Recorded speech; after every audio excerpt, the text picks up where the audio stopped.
Thank you for listening to the Damage Report podcast, the show covering the true threats facing our country and what you can actually do about them. You can support this free podcast by leaving us a review and giving us a 5-star rating on Apple Podcasts or wherever you happen to be listening to it.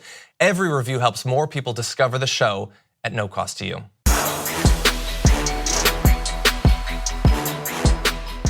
Welcome back to another episode of the Damage Report. I am John Adarilla. Thank you for joining us once again for what is going to be an absolutely gigantic show. We've got a couple of huge pieces of news that we're gonna break down. We're also gonna be joined by a pair of candidates. We are in, of course, the very last days. I think at some point we're gonna have the little counter. We have only days to go until this midterm election. There's so many candidates that you need to know about. We're gonna be profiling more and more of them throughout this week. On today's show, we have Hanna, who's running in Kansas's House District 47 at the state legislature. And in Kansas, where Chris Kobach, of course, is the Secretary of State, we know that he is someone who can't be trusted when it comes to voter access, things like that. And in Hanna's race, that has actually become an issue. So we're gonna be breaking that down and the stakes in what is looking like a very close race. Later on the show, Jeannine Lee Lake, who's running in the 6th District, Congressional District in Indiana, actually running against Mike Pence's older brother. So that is gonna be very fun. She looks like an awesome progressive pushing for Medicare for all those sorts of issues. So we're gonna be profiling her as well. At the end of the show, we're gonna be taking a tour of news from around the globe. And I don't think that I'm overhyping this by saying that one of the stories, the pieces of news that we're gonna talk about in that last segment is, I think objectively, the most important news story in my lifetime, maybe. Absolutely gigantic. And it is getting just a little bit of attention on social media and on the news. So we're gonna be talking about that as well. But starting off with the story of the past week, which is political violence. In the past few days, since the wave of attempted mail bombings and the shooting over the weekend of the Tree of Life Synagogue, Donald Trump has not wanted to take even one tiny shred of responsibility, either personally or as the figurehead of a party that has been stoking racial resentment and religious resentment and those sorts of things for as long as I've been alive. But it has accelerated in recent years, and he bristles at the very notion that anything he says could lead to this sort of violence. And in doing this, in attempting to defend himself, he is going to what I would classify as ridiculous lengths to both sides this issue. And last night he did an interview on Fox News with Laura Ingraham. Very, very bold of him to go before that firing squad of a reporter after this violence. But he was talking with her, and look at how he responds to the idea that he could in any way be responsible. I was in the headline of the Washington Post, my name associated with this crazy bomber. Now, Trump bomber or something. But I was in the headline when they got him. They didn't say bomber found. They talked about Trump in the headline. Now, they didn't do that with Bernie Sanders when he had. They didn't do that with the Democrats when other people came out. They didn't do that with President Obama with the church, the horrible situation with the church. They didn't do that. They put my name in the headlines. Okay, so there's like at least 4 ridiculous things fitted in that 30-second clip. Hopefully I'll remember all of them. First of all, in terms of the media being willing to link him there, he says they didn't say bomber found, they said Trump. Well, they also said bomber found. I remember reporting on the fact that we talked about finding him. But in so doing, when we find out that he is one of the most enthusiastic Trump supporters that I think we've ever seen in this country, that seems kind of relevant. I feel like you should probably mention that. As I pointed out on Twitter, if it had been the other way, if he hadn't been a Trump supporter, but we found out that back in 1979, he donated $10 to the Sierra Club, Fox News would be calling for all Democrats to disavow their party. We know how that plays out. Instead, this guy is an obvious Trump supporter, an enthusiastic believer in the variety of conspiracy theories that Donald Trump and his supporters push on a daily basis, covered his van with Trump stickers and Trump posing on tanks and attacking all of the targets of Trump's ire on a daily basis, goes to Trump rallies, is holding up signs and all that. I think the media has an obligation to point that out. I know that Trump supporters don't like that realization, the idea that one of their own could do this sort of thing, because the vast, vast, vast majority of Trump supporters would never think of hurting another person, but it is the truth and we need to acknowledge that. And even though the media, as Trump is pointing out there, did acknowledge it, I have a question for you. We're a couple of days out from this guy being found, and we know beyond a shadow of a doubt that he was a Trump fanatic. What percentage of Trump supporters do you think accept that the bomber was a Trump fan. I'm really curious. Do you think that it's 100%? No, of course we don't think that it's 100%. Do you think half? Do you think 10%? Is it less than 10% except what is obviously true? All the evidence shows that. And so he's frustrated with the media even attempting to get across that inconvenient truth to his fans. But I don't think he needs to worry because I don't think they're gonna believe it anyway. So beyond that, beyond his frustration with the media, he tries to both sides it in a number of different ways. He starts off with their go-to in this case, and that is Bernie Sanders. Now, of course, Steve Scalise was shot. He was shot by a guy that had volunteered on Bernie Sanders' campaign. Now, it's important to note at this point that literally anyone can volunteer for a political campaign. They weren't paying this guy. They didn't go out and headhunt for this guy. He wasn't a campaign chairman or something like that. He was a volunteer, but because he was a volunteer, after that shooting, Bernie Sanders came out and gave a speech saying that it was absolutely disgusting. He feels terrible. He disavows all political violence and all of that.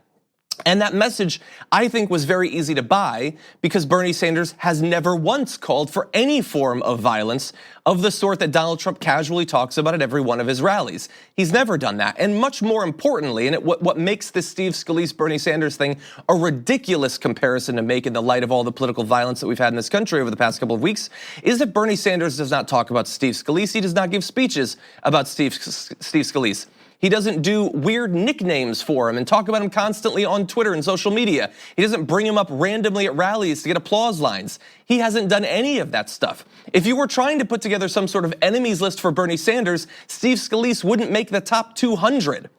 And so it was a weird, random, and tragic form of political violence from a guy who was tangentially involved with Bernie Sanders. That is not the case with these mail bombings. These were exactly the people that Donald Trump talks about on a daily basis. He comes up with weird nicknames for them. He demonizes them on social media. He brings them up in rallies, all of the things I was just talking about. That is why there is a connection there. Whether you think that Donald Trump is responsible or not, certainly this guy was going after the people that Trump demonizes. That was not the case with Bernie Sanders and Steve Scalise.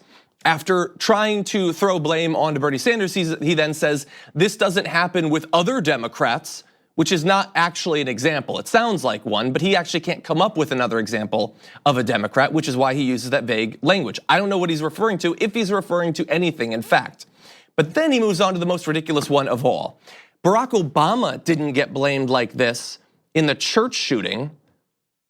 Now, we are used to a lot of ridiculous statements by Donald Trump. Things have been normalized that I never thought would ever be normalized in this country, but that is one of the most, obviously, it's not just a stupid comment. It is a purposefully inflammatory, offensive, whatever word you want to use, thing to say about this. So a white supremacist goes into a black church and shoots up the black congregants at that church. And Donald Trump says it's not fair that the media didn't blame Barack Obama for black people being shot up by a white supremacist.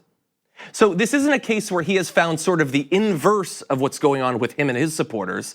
This is the same thing as what's going on with him and his supporters. It's white supremacists acting out against perceived enemies, whether particular politicians, members of the media, or whole communities, if they're shooting up a synagogue, if they're shooting up a bunch of African Americans.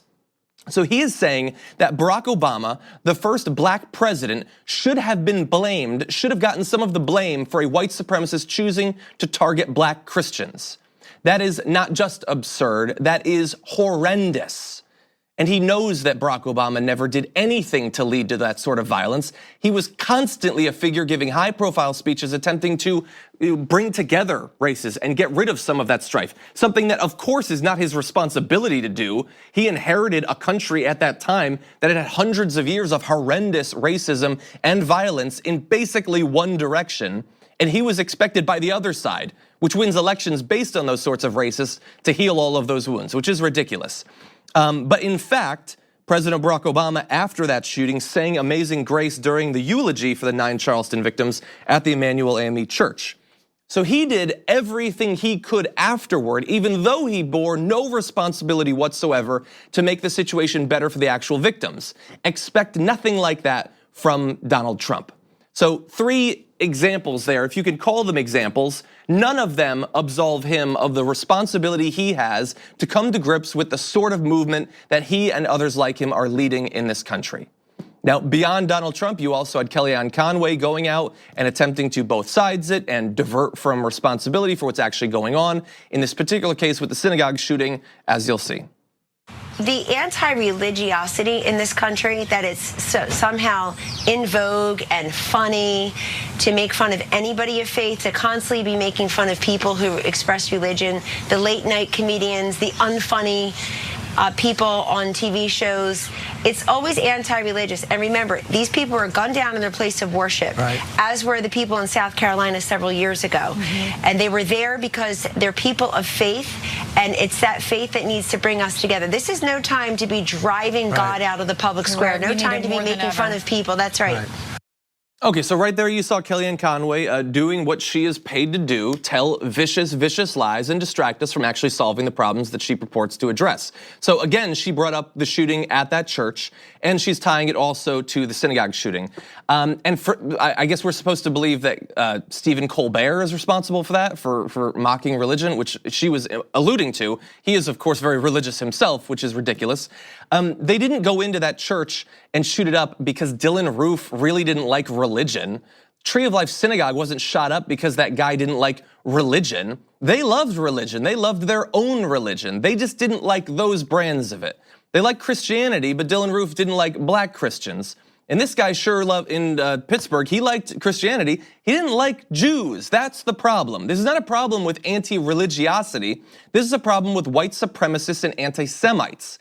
And so that's very easy to, we can see which groups are anti-Semites, we can see which groups are white supremacists. They don't want that. They don't want you identifying the actual virulent, violent strains of right-wing thought in this country. They want to cloud the issue with anti-religiosity.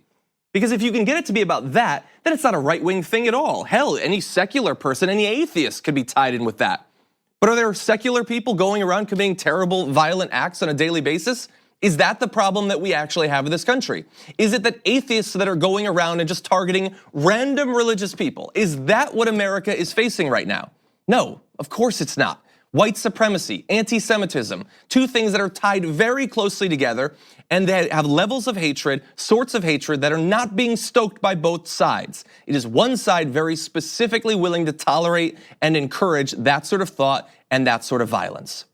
Now, unfortunately, we do have to take our first break. When we come back, we need to talk about a relatively new show called the Republic, or UNFTR. As a Young Turks fan, you already know that the government, the media, and corporations are constantly peddling lies that serve the interests of the rich and powerful. But now there's a podcast dedicated to unraveling those lies, debunking the conventional wisdom. In each episode of the Republic, or UNFTR, the host delves into a different historical episode or topic that's generally misunderstood or purposely obfuscated by the so-called powers that be, featuring in-depth research, razor-sharp commentary, and just the right amount of vulgarity. The UNFTR podcast takes a sledgehammer to what you thought you knew about some of the nation's most sacred historical cows. But don't just take my word for it. The New York Times described UNFTR as consistently compelling and educational, aiming to challenge conventional wisdom and upend the historical narratives that were taught in school. For as the great philosopher Yoda once put it, you must unlearn what you have learned. And that's true whether you're in Jedi training or you're uprooting and exposing all the propaganda and disinformation you've been fed over the course of your lifetime. So search for UNFTR in your podcast app today and get ready to get informed, angered, and entertained all at the same time.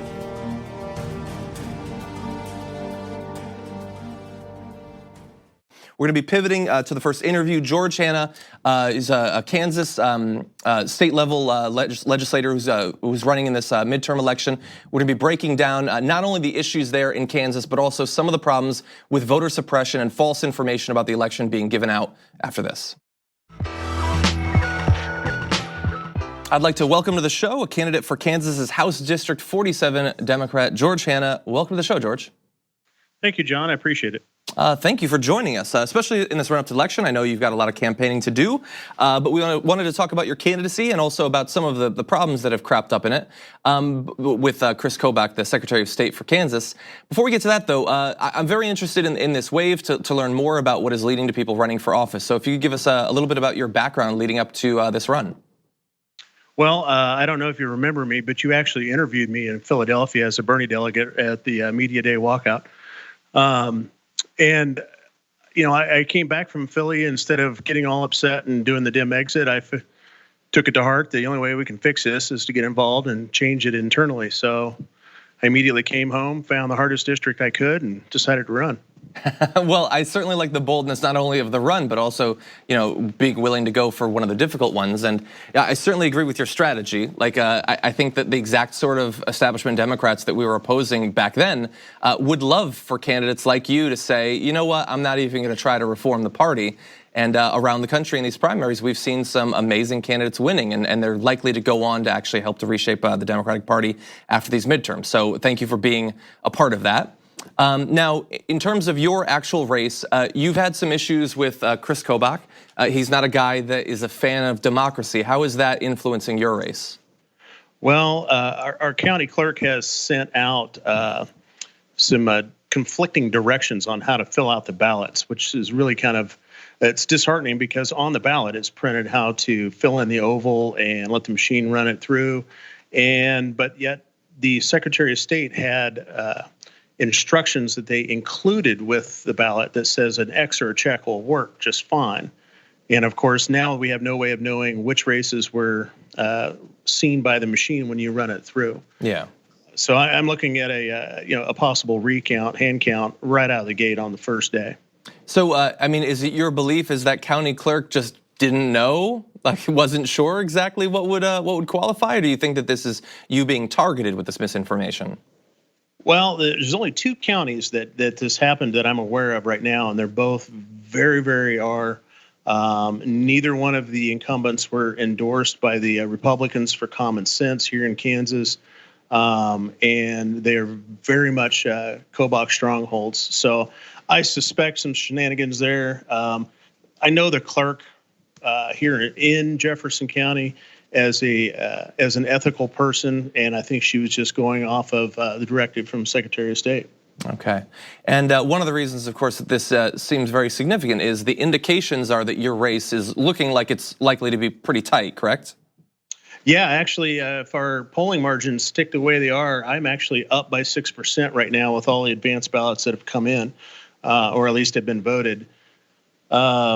And this used to be a plus 26 R district. Wow. So it's a huge lift for the House race.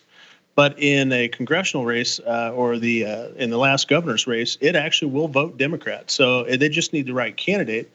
And, I'm a long-haired, tattooed biker Democrat. So I'm like a unicorn in Kansas. And the boldness of my candidacy has resonated very well with the unaffiliateds and the Republicans.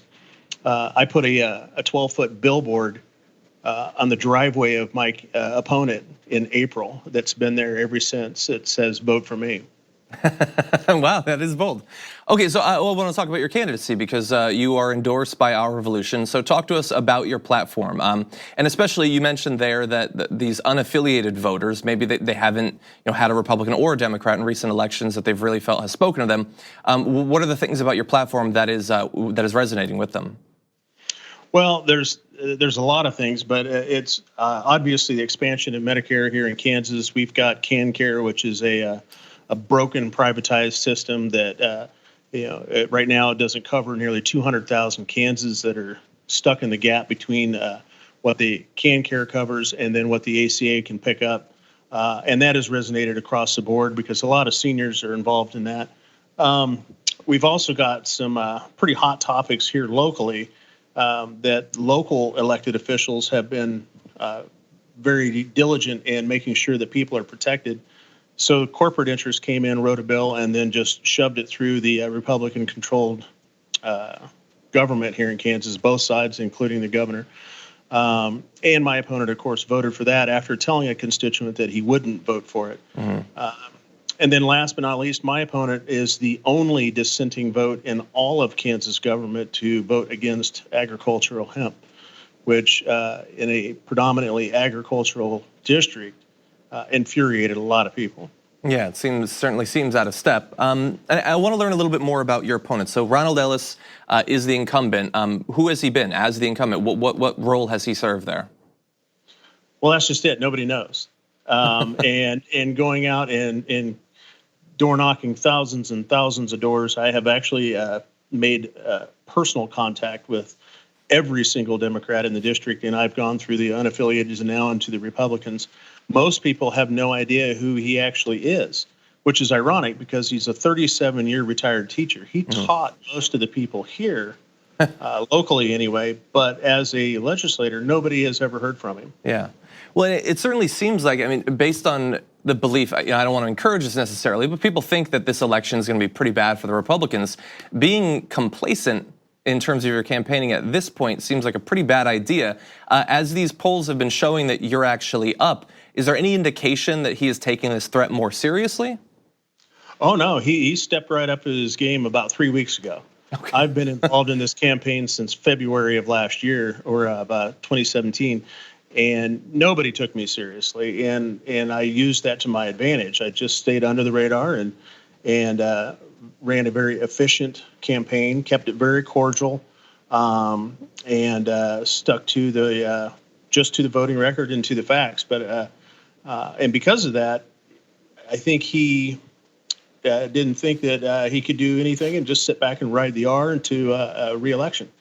And when it became apparent that wasn't going to happen. All of a sudden, there's this influx of money, there's an influx of signs, and he's door knocking, but it's, far too little too late. People already know who he is after me getting out for last year. Okay, well, we'll have to see if 1 month of campaigning is enough to go up against your 2 years of effort. And good luck to you in your upcoming election. I appreciate it. Thanks for having me on. Thank you. I'll be watching for you on election night. With that, we are going to have to take a break. When we come back, Donald Trump has a new plan he is targeting, or at least he wants you to believe he's targeting birthright citizenship in the week leading up to the election. We'll be breaking down how that would actually work, what the argument supposedly is for it after this. Welcome back to the show, everyone. Just had an awesome interview with a great candidate in Kansas. A little bit later on the show, we're going to be joined by a congressional candidate in Indiana taking on the Pence family, so we'll look forward to that in just a little bit. But first, I want to turn back to Trump for just a little bit. Donald Trump bristles again at the idea that he's responsible for any demonization of the media, despite the fact that he does that more than perhaps anything else as president. And that came up in last night's interview with Laura Ingraham. Here's what he said.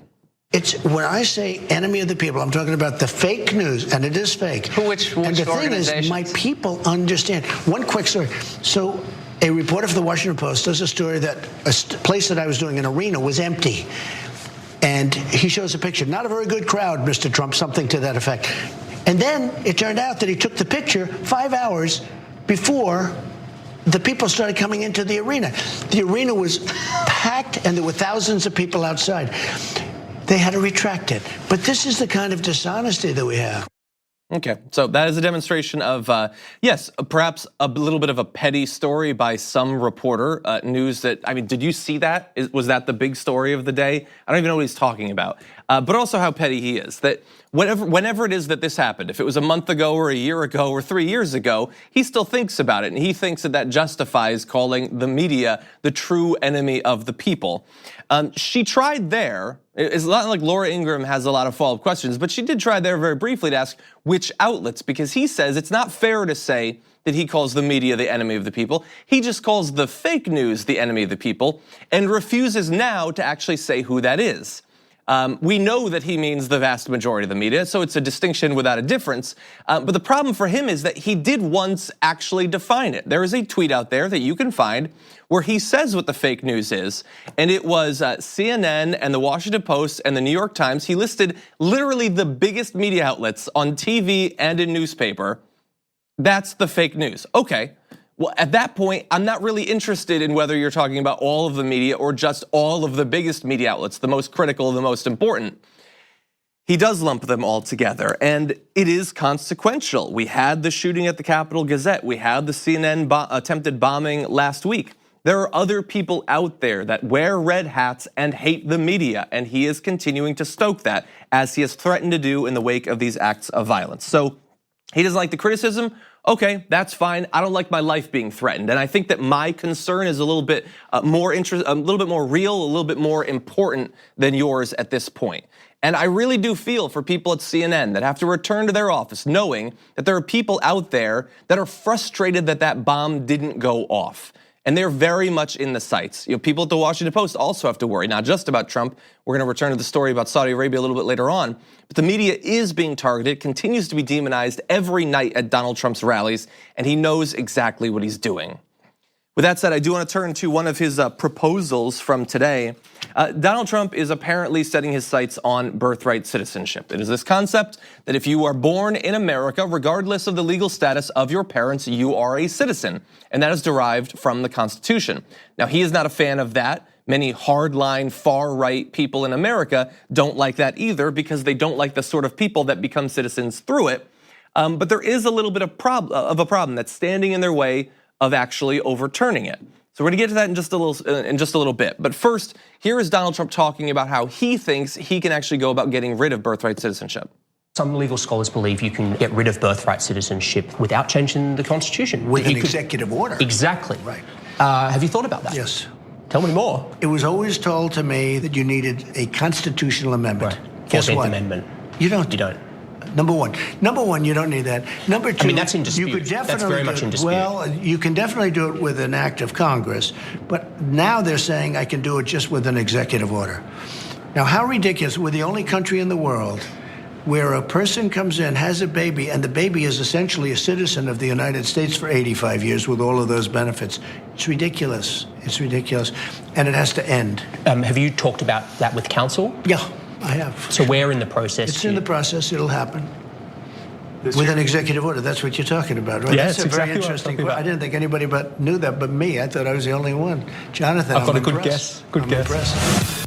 Yeah, that was absolutely pathetic and also dangerous. So first of all, the idea that we're the only country in the world that has birthright citizenship is not technically true. We are the only country in the United States that has birthright citizenship, but we have a few neighbors that do it.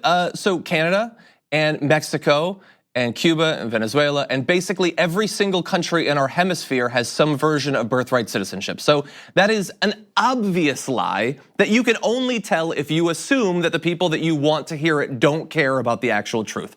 Virtually every single country has birthright citizenship in our hemisphere, and especially Mexico, who he loves to say is sort of abusing this, getting rid of people, sending them here to become citizens. They too allow people to get a version of citizenship through this exact process.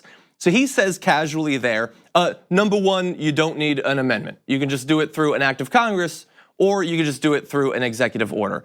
That is, as the reporter pointed out, very much in dispute, but it's not in dispute the way that what's the best cheese is in dispute. It's legally, in terms of the Supreme Court, very much in dispute because the Constitution is not really ambiguous on this issue. The section of the Constitution that has given us birthright citizenship reads like this: all persons born or naturalized in the United States and subject to the jurisdiction thereof are citizens of the United States and of the state wherein they reside. All persons born. That is very, very, very, very clear. These people are born here, and so they become citizens. Now, for a long time, sort of the fringe opinion was, well, if you bring that back up, it says all people born, sure, but it also says under the jurisdiction of. And that's where they think they have a point. They think that they can make the case that those people are not under the jurisdiction because they're not US residents. Well, there's a fun little thought experiment that you can do to make clear how ridiculous this is. So they're saying you don't become a citizen because you're not under the jurisdiction. So you're not like US law doesn't matter to you because you're not, you can't get those rights. Is there any other example where that makes sense? So if that is the case, if you come in from Mexico and you run someone over with your car and the police try to stop you, just keep on driving. You're not under US jurisdiction, okay? If you want to rob someone, if you want to murder someone, these far-right thinkers are saying you don't have to abide by US law. That is obviously ridiculous. It would not apply to anything other than their idea of how to get rid of birthright citizenship.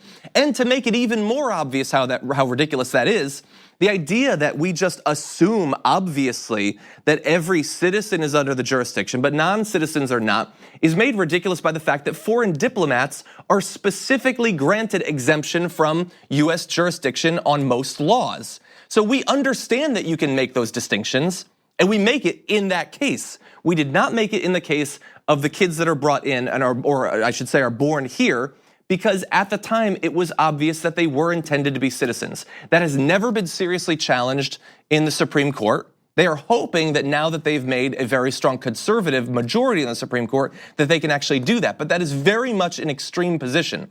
And by the way, you might be watching this and think, well, I don't really care about birthright citizenship. It's not an issue that I care about. I don't really care about immigration that much either. What he just demonstrated in that video is more dangerous and goes far beyond just birthright citizenship.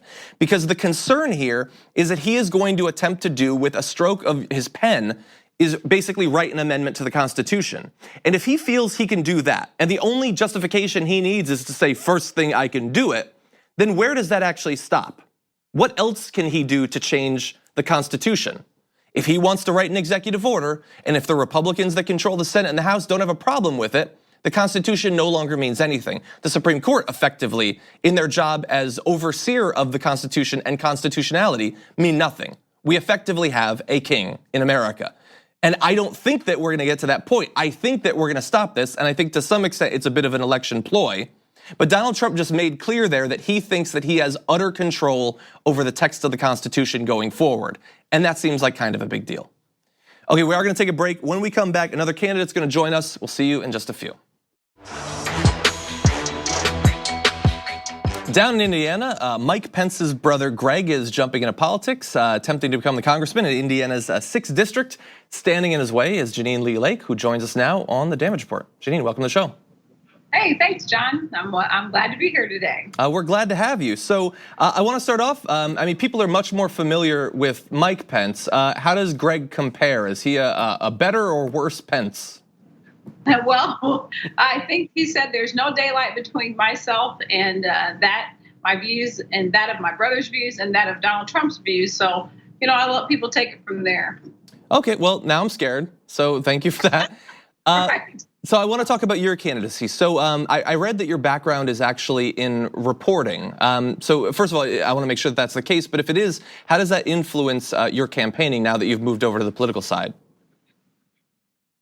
Well, yes, I've been a newspaper reporter for 30 years. I got my degree from Ball State University, and I worked with a variety of newspapers all over the country, everywhere from Muncie and the Star Press to USA Today with Gannett.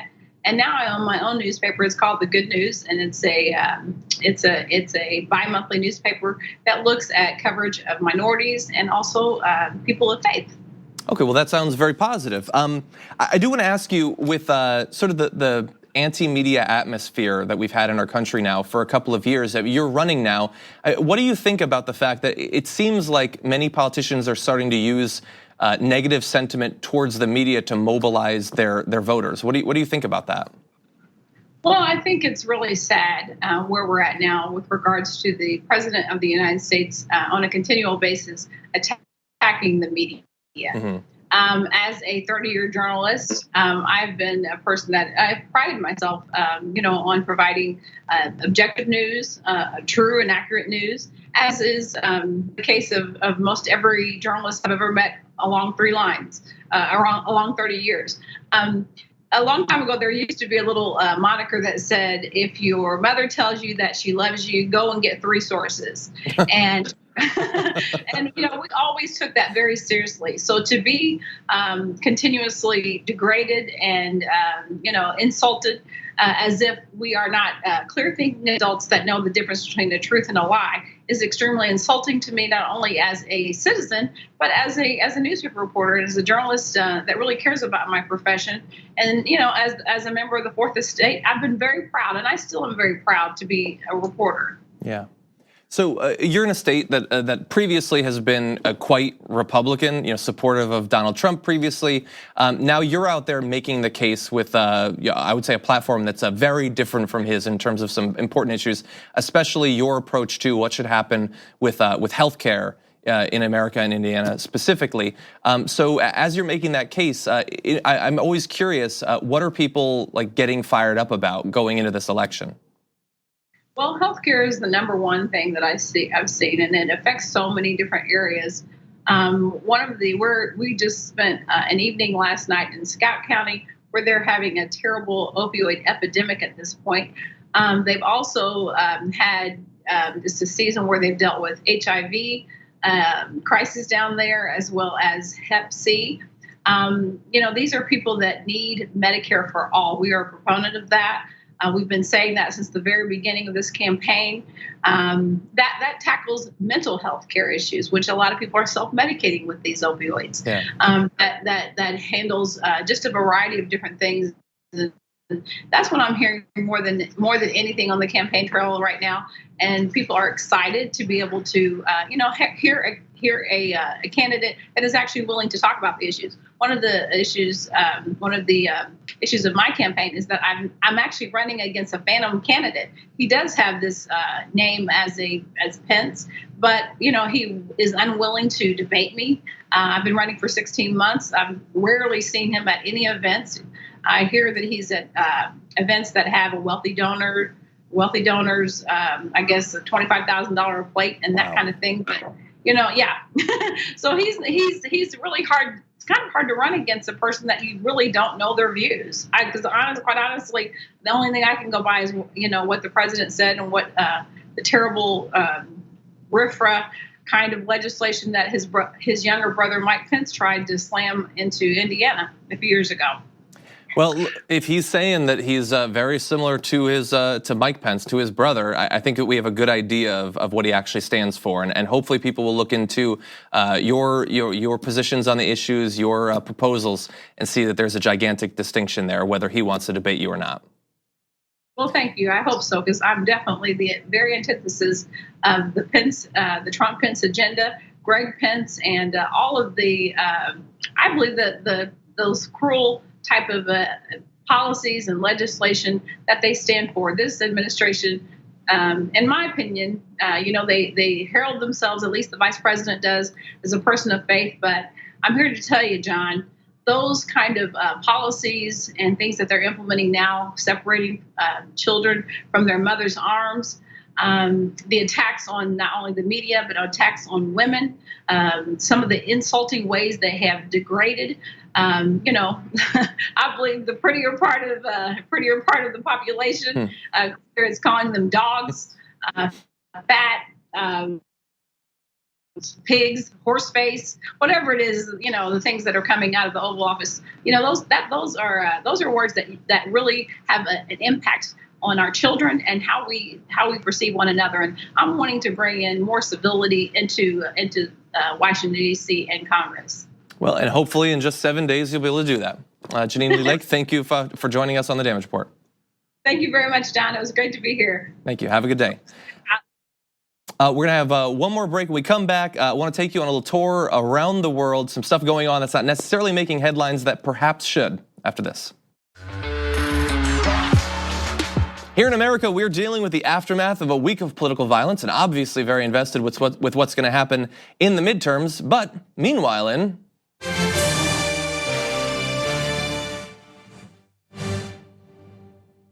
nature. I was really interested to find out which animal Brett was going to choose for that. So meanwhile in nature, we're running out of animals. Humanity has wiped out 60% of mammals, birds, fish, and reptiles since 1970, leading the world's foremost experts to warn that the annihilation of wildlife is now an emergency that threatens civilization itself. And if it seems weird that a story like 60% of all of the animals in the world going away over the course of one person's lifetime, if it seems like that should be covered more, I am right there with you. So we have a quote, by the way, from Executive Director of Science and Conservation at the World Wildlife Fund that says, "We are sleepwalking towards the edge of a cliff. If there was a 60% decline in the human population, that would be the equivalent of emptying North America, South America, Africa, Europe, China, and Oceania. That is the scale of what we have done." And I want to propose sort of a hypothetical. What if we said we wanted to kill 60% of all of the animals in the world? You'd probably say that's impossible. How could we possibly do that? But we have found a way. And the way that we have found is by continuing to expand our population, moving into areas that used to be wildlife and forest and all of that, burning down these areas, affecting the climate, affecting pollution levels, and basically making the world inhospitable to a number of species that have previously thrived for literally hundreds of millions, if not billions of years. That is what we have been able to achieve as a species.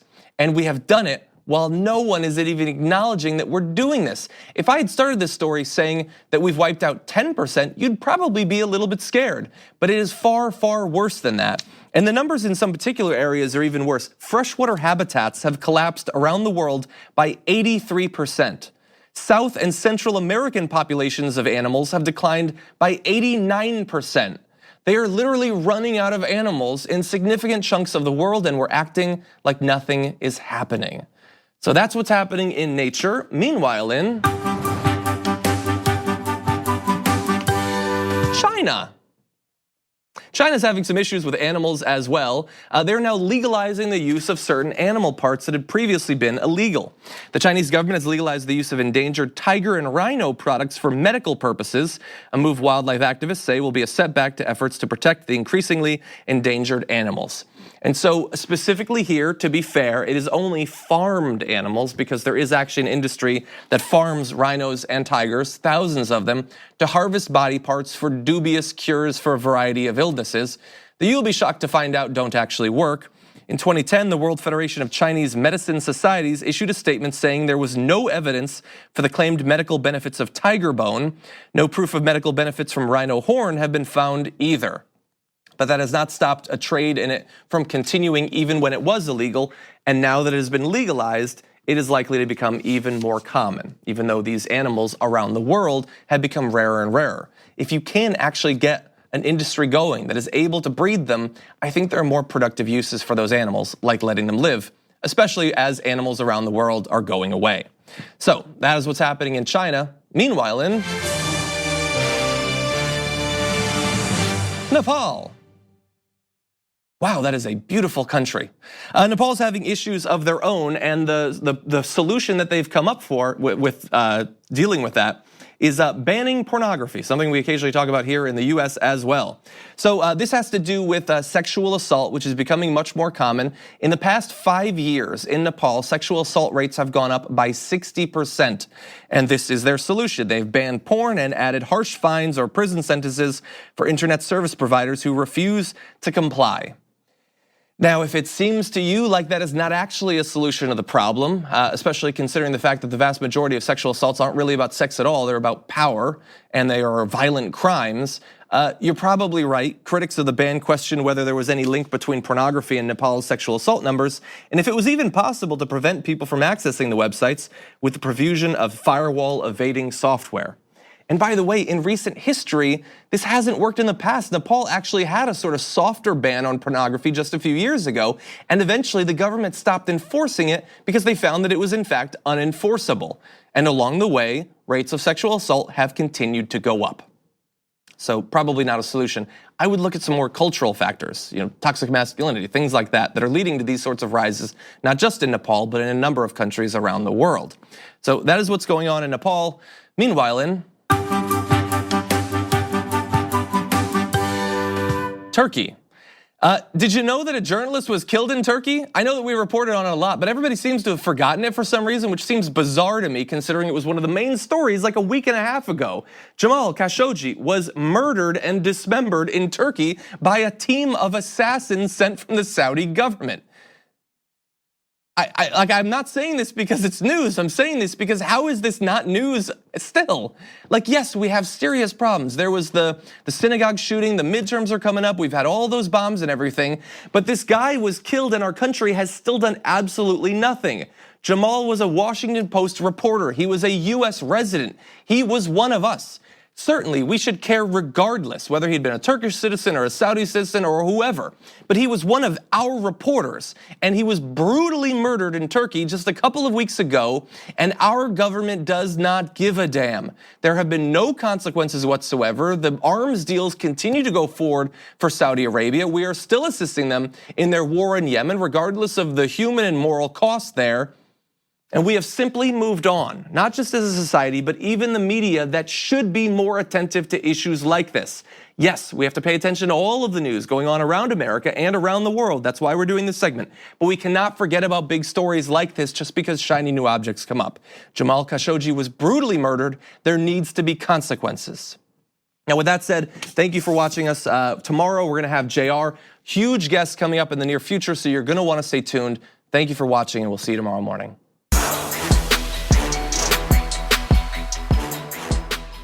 Thank you for listening to the Damage Report podcast, the show covering the true threats facing our country and what you can actually do about them. You can support this free podcast by leaving us a review and giving us a 5-star rating on Apple Podcasts or wherever you happen to be listening to it.